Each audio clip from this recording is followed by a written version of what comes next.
In this video, we're going to be discussing why your rec win rate does not matter in 2K23. Like, a lot of players be coming in here. You guys can see, just look at the point guard, look at the shooting guard on our team and the power forward on our team, look at the point guard on their team. I'm going to show you their stats, okay? So you guys can see why, when people tell me to have a higher rec win rate, I don't really care. Like, look at the point guard. He's got a 93. This was after the game, by the way. So prior to the game, probably had a higher win rate. Look at our teammates. 30% after the game, probably in the 20s. This guy had 33.3%. So these are the random teammates that me and my friend, who's at the point guard, ran into. Also, I was going up against a 7-3. I was using my 6'8" center build I just made not too long ago. And you guys will see, man, like at the start of the possession, as you guys can see, this guy's going to run by my point guard. We're going to have to make a switch because every time he's running a 5 out, his build doesn't have block. So, if you're going to run a 5 out against a point guard and there's no block, as you guys can see right here, he was just all going in and out, in and out. So what I said to my point guard was, hey, listen, we need to switch this because otherwise we're just going to be completely done out here. And you guys will also see why these guys were completely successful. As you can see, there was a cut right there, which I ended up taking, but it took him a while to do it. The reason why also our teammates were actually low-key carrying us this game, right? They were low-key carrying us this game. Right here, I switched it completely. I did have a bit of a lag spike on this, but I was trying to force him to an angle. I don't know what our teammates were doing. There was no threat whatsoever. But hey, listen, they got an easy bucket, so we just still live and learn again. Right here was all about the spacing. I passed out to my point guard, as you guys can see. I realized I was wide open in the paint. There's no need for me to leave the paint because I knew I was going to leave. So, he saw that, just basic IQ stuff, right, on games like this.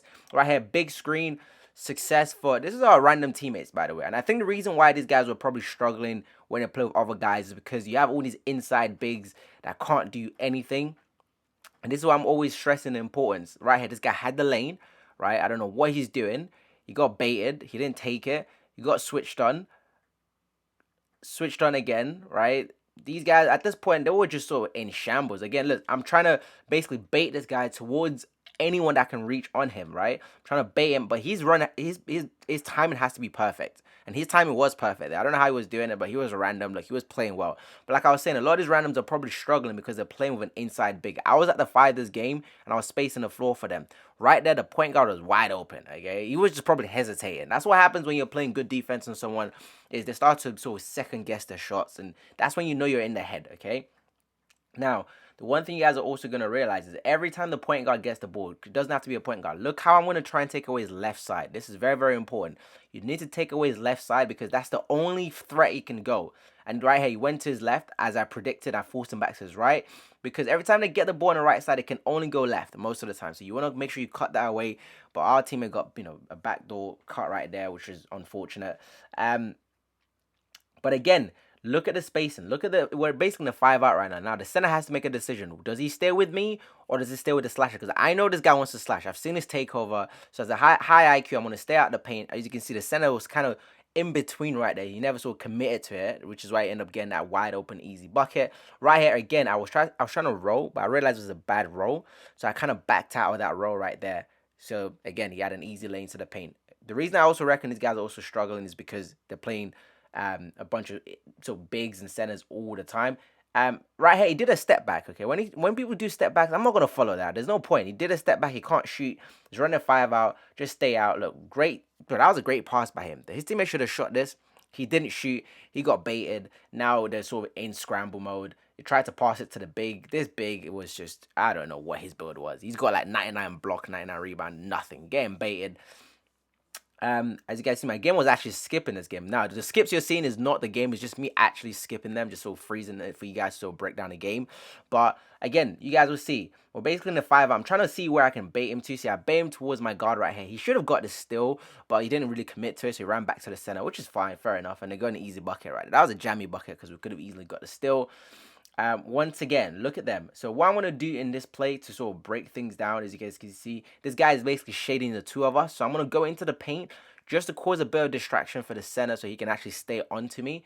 And boom, right there, the center did do that. And you guys will see my guard will end up making those shots later in the game. But that was a great shot by him. Great IQ, great patience.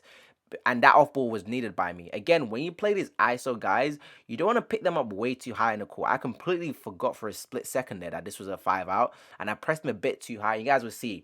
I realized, oh, I shouldn't have pressed him that way because I thought he was going to go right.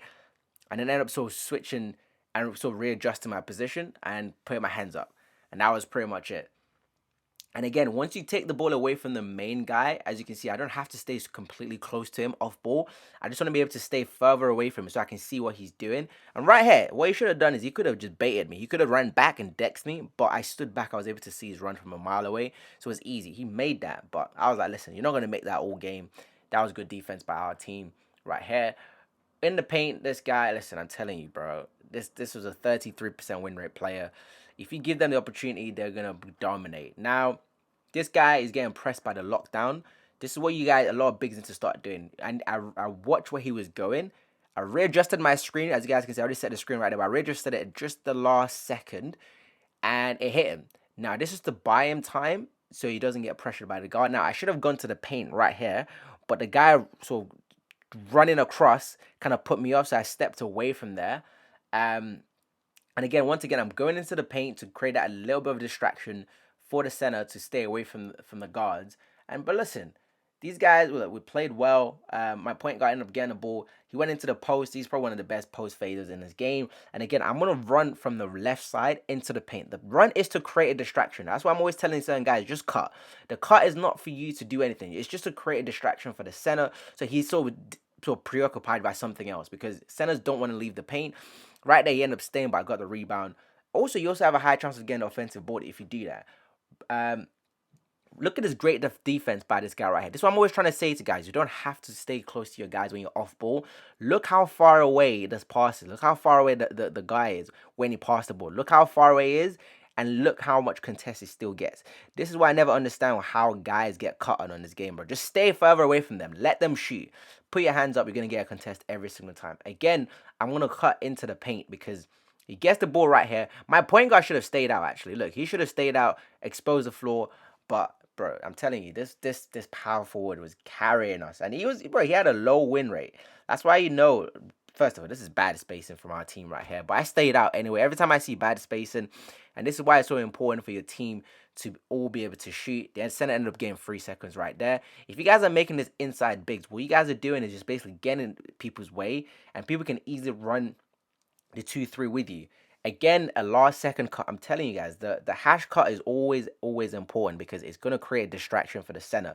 A lot of the time, that's why I'm always doing that cut, just to create a distraction. Right here, the power forward. The reason why these guys were able to dominate is because they have space in the paint.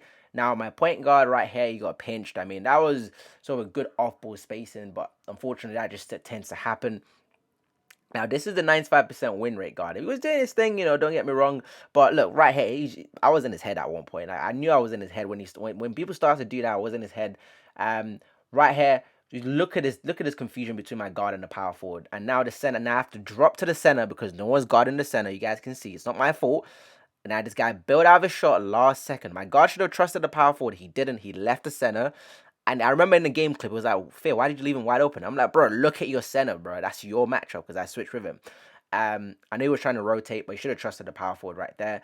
Again, wide open lane. You always take this as the hash guy, okay? If you're seeing stuff like this, just take it. Because right now, I'm wide open. He could easily oop it to me, lob it to me, but he was also wide open. And he takes the bucket. A lot of hash players, when I see them, I'm always like, bro, why are you not cutting, bro? Just cut. Trust me, you're gonna have it. Again, right here, bro. The reason why this guy was dominating was because the space in the paint. Okay, as you guys can see, every time he drove to the lane, there was no one else there. So I think the reason why these guys probably have a low win rate is because again, they're probably playing with 2 inside bigs that don't know what they're doing. Another hop from my guard. I told you guys he makes this at a high rate, right? I went in, the center jumped that time, but if he had missed, I would have got the rebound. So it's all about the timing. Again, always take away the left side from the main player. Take away the left side. And now if I had clamps, bearing in mind my build doesn't have clamps when I was doing all this stuff, this would have been an easy clamp the whole game for me. I would have clamped him. Again, our off-ball player. I don't know who that guy is, but shout out to him. He was playing some great off-ball defense. Right here, spacing again. As you guys can see, they're in the 2-3 zone. We're in the 5 out. That's how you easily break down the 2-3 zone. If someone's running the 2-3 zone, you have to run a 5 out to have an easy time on offense. Again, the back door was completely there for me. My guard kind of missed it. It gave it to the slasher. And these guys can see quickly I was trying to back out anyway, but that was a foul. Right here, he hopped back. Some people think this is enough for him to shoot. Trust me, bro. Trust me. Just give these guys enough room. I'd rather have someone shoot than them to dunk. Okay. So fast forward right here. That's also my skip in game. Wide open. We got the bucket. But a lot of you guys are too people guard guys off ball way too close. As you guys can see, my connection was just all over the place right here. All over the place. Like I was trying to struggle to, but I realized last minute that my guard can actually shade both guys. So I left them and I went for the block. Easy block every single time. Again, like I don't know what was going on here. I was guarding him so close. You guys will see last minute, so last second distraction.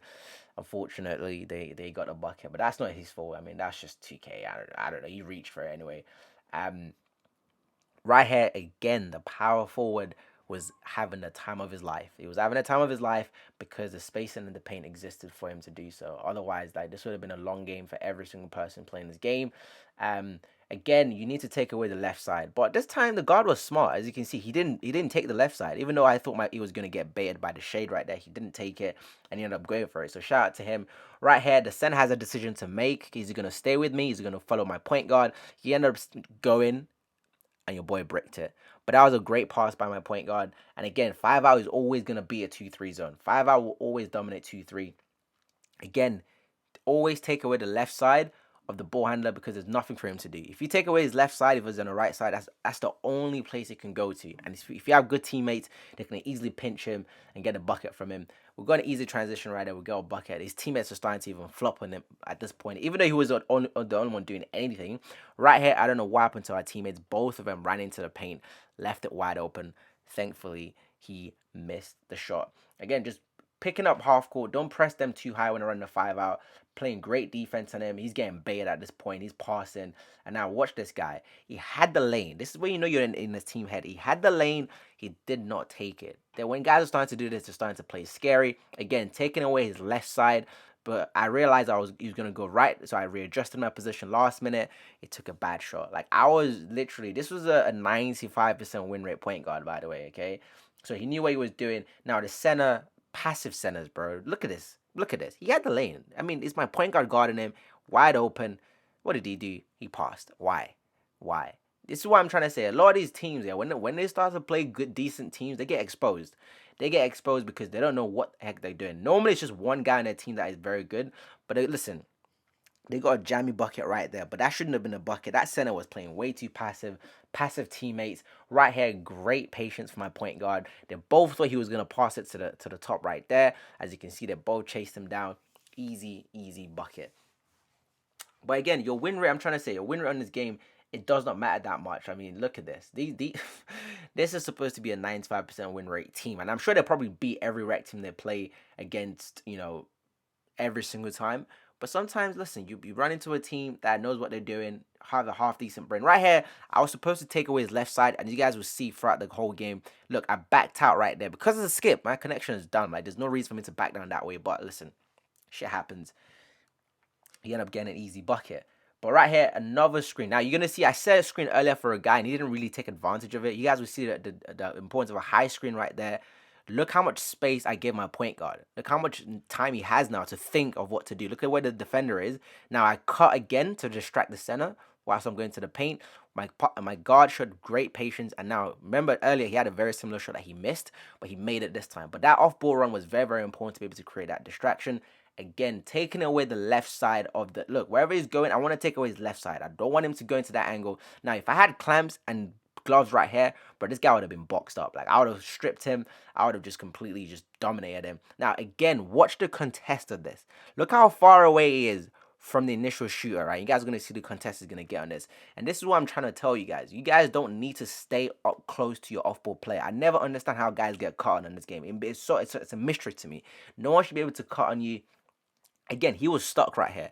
When people are stuck, that's a great time for you to cut as an off-ball player. I see a lot of you off-ball players just running. Like, bro, relax, okay? If someone is stuck or it looks like they don't know what they're doing or they're kind of needing help, that's when you should cut. You shouldn't be cutting if they're in the flow of the things.